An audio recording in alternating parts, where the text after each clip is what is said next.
hey, the NBA Finals are over, and there was a giant parade in Oakland, and nobody was happy except Warriors fans. That's usually how the parades work. However, Francis, there was a legendary fun beef.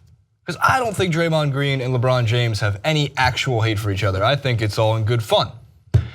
But man, was it escalate quickly. So first, if you remember last year, LeBron wears the Ultimate Warrior shirt after they win the NBA Finals. Yeah. And everyone's like, oh, he's trolling the Warriors. And LeBron, no, it has nothing to do with it. Of course it has something to do with it. Yeah. You don't just selectively pick that shirt to wear off the plane to troll LeBron. So what did Draymond do? And we have this element, Ja'Cory. See, communication.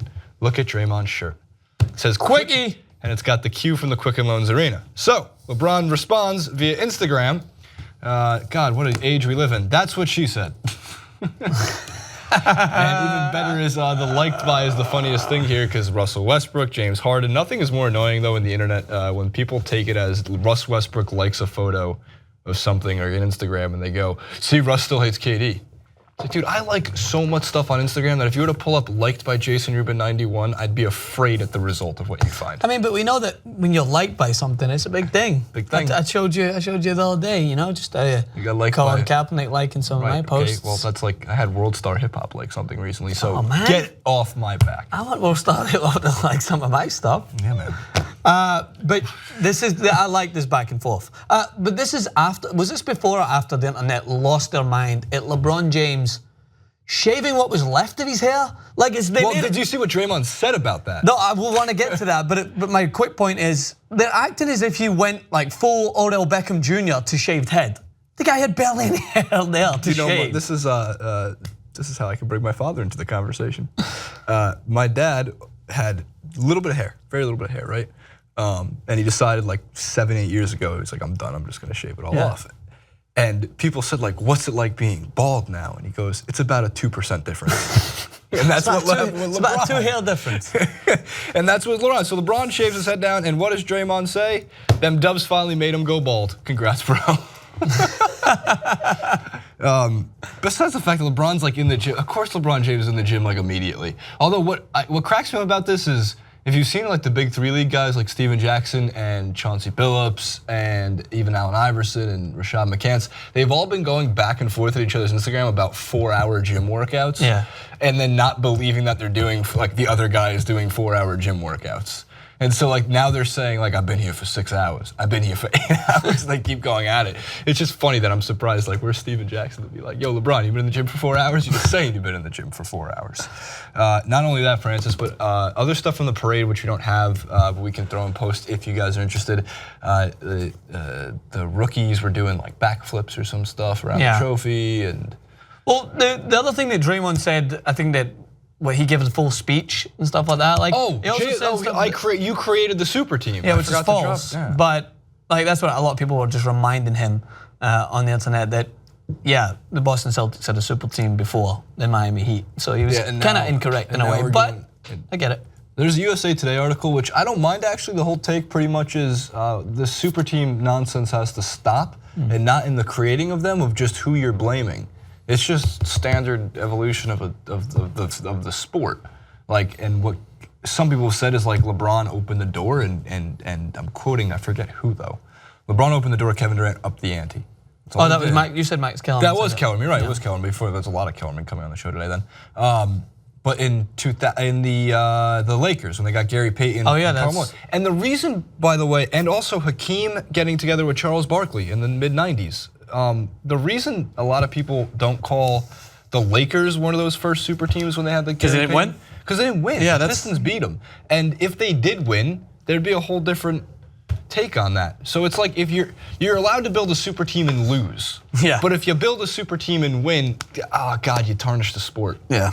It's besides, sorry, go on. No, that's the point I was trying to reiterate. Is that when you build this team, I mean, I don't think that this team wouldn't be as much in the headlines if they didn't win. I think they'd be more so in the headlines. Oh, you built a super team and you lost, which let's all laugh at the fact that Kevin Durant couldn't even get a ring from this. But yeah, it's a way that people are trying to find reasons to make excuses. Like, rather than just understand that the more the sport is evolving, I'm not saying there wasn't fantastic players always in the NBA from the history that I've watched it. It just seems like the more consistent players are developing that are all not in the same playing field, but they're all looking to aspire to try and win that ring, and they're all seemingly as determined as they are to try and get there. So it's only natural that what happens is they have to try and find a perfect fit to give themselves a good chance. And you can't say that Kevin Durant didn't try.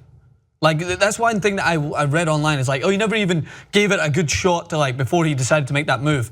He was in the finals. He was in a team with Russell Westbrook where they had two phenomenal players and they still couldn't get it done. It's not like he was suddenly playing in the Pelicans and he was dominating the league and he just went, all right, see you later. I'm going to the Warriors. I'm not even going to give it an attempt. I'm not even going to try my best. Like the same way LeBron James did with the Cavs when his first team, which still shouldn't have been in. So I get that the whole move was disgraceful, but the way that he took that team that had no business being there to the finals, they were awful.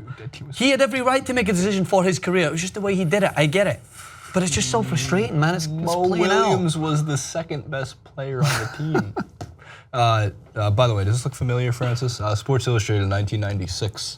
If you zoom in on that, it reads, "Are the Bulls so good they're bad for the NBA?" It's deja vu from the 90s, man. It's the same thing. They're going to see that same title, I guarantee it, somewhere next year, middle of next year, Sports Illustrated, "The Warriors so good they're bad for the NBA." Sure, but here's the thing. We have more, what you're alluding to also is we have more access to watching games. Yeah. If you ask anybody during the Bulls' the 73 win season, they're chasing that record. They're the best team ever. Most people couldn't watch it if you didn't live in Chicago or you didn't live in the Midwest. Those games weren't aired. So the first time you got to see, and I think some of the NBA playoffs were on tape delay still at this point. They might have been. So a lot of people didn't get to see Michael Jordan's 72 win Bulls until the playoffs. Nowadays, you want to watch anybody, you want to watch the rise of Giannis Antetokounmpo. If we were living in the early 90s, in the mid 80s, in the mid 70s, the only people who would know about Antetokounmpo being a great player would be the Milwaukee Sun Journal, whatever it's called, the newspaper covering him. So we have more access to it. So of course, also, I think the players in general, there's more of them getting better at a very quick rate. I think there's just a bigger pool of talent. I don't know why, I just can't. You're talking about the Milwaukee newspaper, I just come up with a great name, the Milwaukee Talkie. In other news, Kevin Durant's responding to the haters. I like the Milwaukee Talkie.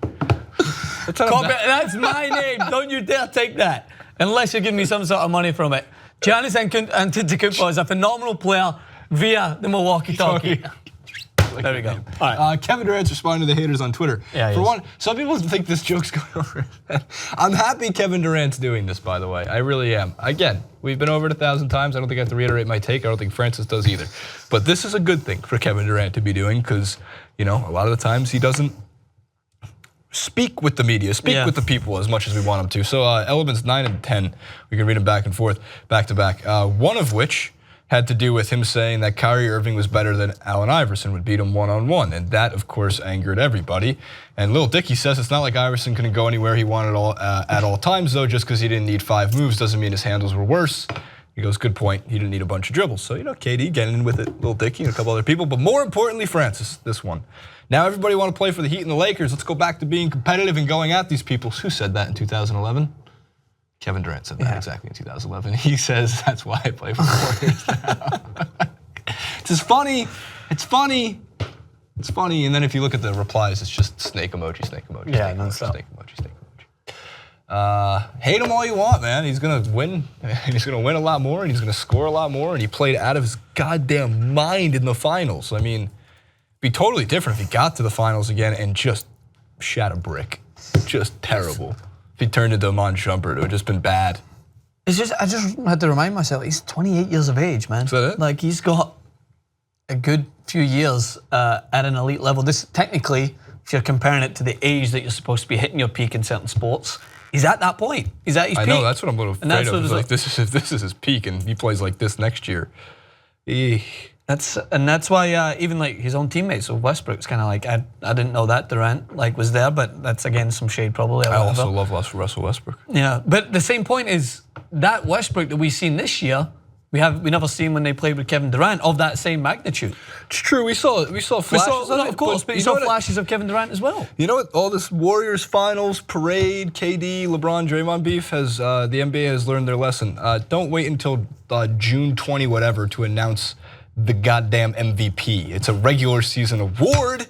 Announce it during like the first week of the NBA playoffs because it's happening after the draft. Yeah, we don't care about the MVP from last year anymore now.